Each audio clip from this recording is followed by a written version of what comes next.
don't.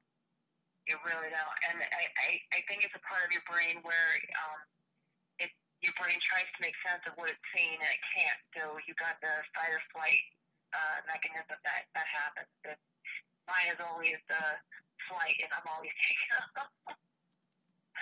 But that's because I go in by myself. I go in a lot of these places with just one camera guy and maybe another investigator, just to make sure that if I fall down a well, they can go and run for help like Lassie did. What's that? Riley stuck in a well? Riley stuck in a well? What's that? So I've been doing that for a long time now, and I work with a lot of different teams here in New England. Sometimes we get along, sometimes we don't get along. It's just some are territorial, some are not. Some will agree with you on the evidence that you've collected, some will not.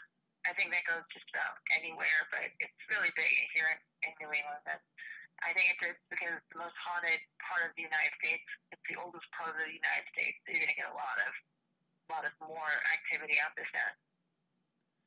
But I like to just join in and help others when I can, and in the process get some neat audio to add to my collection. It's kind of it definitely is interesting, and there's a lot of people in the field, and it's interesting because everybody talks about power unity. Is that the word? Power unity, yeah. Which is non-existent. No, it doesn't exist. No. It's not attainable. People carry along for 5 minutes. How can they have a unity if they can't go on? Right. Exactly. And, I believe that people can collaborate. We may not have the same, ideas, or we may not, get along, but, doesn't mean we still can't learn from each other. And you're right. People get so damn territorial. And also, part of the problem is if someone says, I like orbs. Well, then someone else doesn't, and they slam them for liking orbs. Or they say, I like EVPs, and someone says EVPs are bullshit. It doesn't matter what you say you like or don't like. Someone is going to slam you for it. And people need to stop doing that and say, well, what is it about this that you find useful? Or why do you believe this? And look at it. And if it doesn't work for you, that's fine. Don't use it. Just move on to something else. Find what works for you. I wish a lot of people thought that way out there, but they don't. I just, that would work great if we could all just collaborate, and that would move the scientific line in this field forward instead of, pushing it backwards. Absolutely. And so many people out there just want to discredit other people's work, and it's just, how do you know that they really don't have the real thing, and you're just shitting on it because, you don't like them because they don't like your evidence or some kind of crazy reason, You never know, but right. People just would rather stop someone from making progress than helping them.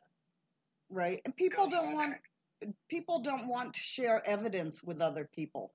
Instead of saying, hey, when we did this and our medium sensed spirit, then at this time, every time she's communicating, we get this, this, and this. And it's every single time. And it's within this range to this range. And when she doesn't sense any entity or any energy, we get nothing. Instead of, if everyone shared evidence, we can move forward and say, okay, you get that same thing too. And find out who's getting the same thing with the same circumstances. I agree. I think that, people should share evidence, especially if you're going to a location that another team was already at, and you ask that team, hey, I'm going to be here. What did you capture? But when it comes to audio, you really don't want to tell anybody what you caught audio-wise, because you want them to see if they can capture the same thing or close to the same thing, and then after the investigation is done, I usually ask them when they go through all of their evidence. Right. Now, this is what I caught when I was there. did you by any chance come across these names? And I would send them a list of these names, and if they didn't capture any of those names, then I move on to another question, or I talk about something else when it comes to the investigation. But it's like all see musicians, they don't want to share how they did the job. They just want to show how the job is done. I agree. They want to show the final product. I know I live in a house full of musicians, and I can actually say that this is actually true. A lot of people just don't want to share their work. They don't, and it's selfishness, and I don't think it's right, but it's how the world is today.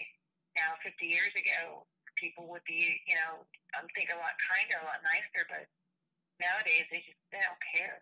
Yeah, I'd say the majority of us all want this field to be taken more seriously and to move forward.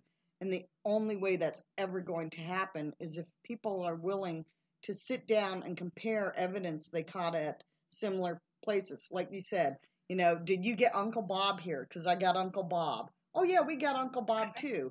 I got Aunt June. Oh, we didn't get Aunt June. It doesn't mean that she didn't come through, but she didn't come through for both groups. It's a way to create a baseline so that we could, further, treat this as something scientific.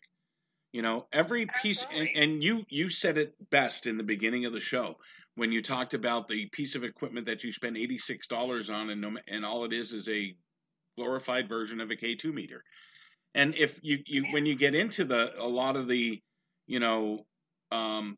bells and whistles, things that go beep, beep, beep and light up, basically it is all REM pod, K2 technology, in the housing of it, which is why we need, to look outside the box. I mean, a K2 meter is not built specifically for paranormal investigating.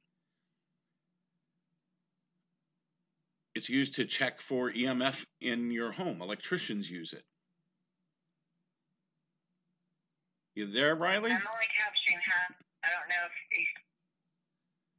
Oh. Hello? Breaking up. Hold on. Let me see if I can reposition the phone so maybe the signal will be better. Can you hear us? Yes, I can hear you. Okay. So as I was saying, I said we have the K2 meter, and people are using that technology in REM pods and a whole host of other different pieces of equipment. What's to say that EMF is the only energy source that is created when spirit tries to communicate or manifest? Sorry, Bill, I didn't catch that. You broke up again. Okay. What I was saying. I didn't hear the question. What I was saying is this: you have EMF meters that are out there, and most people use EMF for detection. So there are so many different pieces of equipment that are out there now that are being produced, and all they are is glorified K2 meters. Absolutely right. I mean, everybody who buys these things knows that the lights up and goes, ooh, you're going to be like, ooh, I got to get that out there in the field. I got to test it right now. and honestly, that's one of the things that we look for in doing these events is when I do a lecture, I go and I show my evidence. I go out there and I show, okay, this is my evidence. This is what I captured. This is the story that I put together from the evidence that I captured. And this is the haunted location that I captured it at. If you want me to show you this is the light-up device that I had used, it's not going to happen because I don't have a light-up device.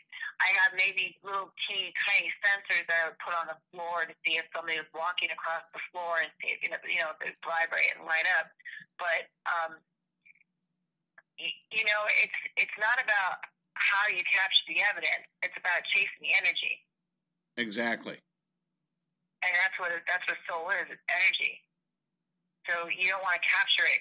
You just want to do your best to study it at a safe distance. We just got someone in the chat room posted. I prefer static detectors. It's a lot less false positives. And you know, like I said, you know, EMF isn't the only type of energy that is created. Who are we to say that it's EMF? You know, I personally, you know, about a year ago, someone told me about using a lightning strike detector, which hikers use. So then it measures lightning strikes and it'll tell you how far away the lightning strike is, which lightning is probably the biggest form of static charge will ever get near. And that's something that isn't, again, not made for the paranormal, but hey, why shouldn't we try it? And I've had results with it. I've never heard of it before. I gotta check that out. Oh yeah, it's fucking awesome. We had some amazing results with it. We were in a location we were investigating, and we had the static or the lightning strike detector go off probably 20 to 30 times in a very short period, where our medium was sensing energy. And it went off, and we looked up on the Weather Channel. The nearest lightning strike was 2,300 miles away in Ecuador. Wow! Whoa! Yeah. Right. So you know that's kind of crazy, and you know, used a static dome that was built for us from Vortex Ghost Gear, and the two of them together were validating each other. And I was like, okay, now here's something we could mark and say, okay, we did this experiment and this happened and these were the results. And now if, you know, you, Riley, decide one day to be at the same location, I'd love for you to try the same, you know, experiment. I would. And what I would do is have you guys, you know, work the lightning detector, and, you know, if it goes off, that's when I would come in with the audio and the software stuff that I do and try to capture something, whatever it's saying. Because at that very moment, and now I've got hundreds and hundreds of conversations that I have actually saved from spirits at locations. Mm-hmm. It's like when we go to an investigation and we catch audio, it feels to me that we're catching pieces of conversations that these spirits once had way back when, and we're either saying a word or something that is they're recognizing that.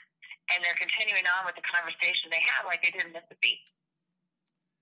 And then there's every once in a while you'll get that intelligent spirit that you ask it questions and you think it's answering you, but how do you know it's really answering you and not somebody that it answered way back when, and you're just that person in that exact same spot.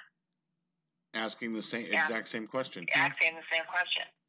You know, and that's a lot of people are like, well, how do you know what went on? I can go into a location, and if I have enough time, I can go through my entire audio and read you pieces of conversation that you'd be like, oh my God, it feels like I was standing right there when they were having that conversation. You know, everybody. It's insane. Everybody thinks that, you know, manifestation, you know, whether it's, you know, a visual manifestation or an audible manifestation, those are the holy grails. I believe that certain people have a tendency to catch more EVPs than others. What do you think about that? I absolutely think that's true. I do. I've even tested that theory. I'm an empath, so wherever I go, it's like I feel like I'm the light bulb in the room, and somebody just flips the switch, and here they come. But I had put crystals in my pocket, quartz crystals. After I charged them up, I'm Wiccan too, so I charged them up under full moon in salt water, and I put them in my pockets on an investigation. And I tell you, I felt like I was hungover for 3 days. 3 days. I couldn't even get out of bed. I was so tired. And that was because the spirits or the energy that was there was not only like sucking out the energy from the crystals, but also sucking the energy out of me as well. Mm-hmm. And that happens too when I'm with psychic mediums who go into locations. It's like a battery pack for them, and they use the energy that I have, and it just amps up whatever they're feeling. So why do you feel So- that